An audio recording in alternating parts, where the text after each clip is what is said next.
ఈ మధ్యనే సోషల్ మీడియాలో ఒక వార్త విన్నాను. భారతదేశం ప్రపంచంలోనే 4వ అతిపెద్ద ఆర్థిక వ్యవస్థ అని. అది సంతోషకరమైన విషయమే, కానీ మరీ అంత సంబరాలు చేసుకునే అంత విషయం అయితే కాదు అని నేను అనుకుంటున్నాను.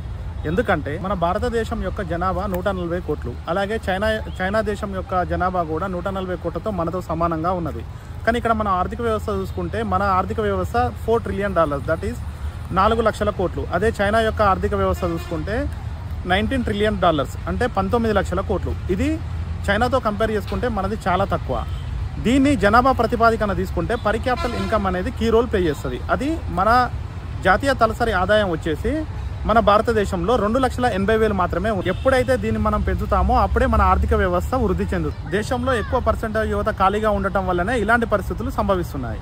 దీనికోసం క్వాలిఫైడ్ యువత అనేది ఖాళీగా ఉండకుండా తమ రంగాల్లో ఉపాధి అవకాశాలు వెతుక్కొని శ్రమిస్తే అప్పుడు ఈ ఆర్థిక వ్యవస్థ బలోపేతం అవుతుంది.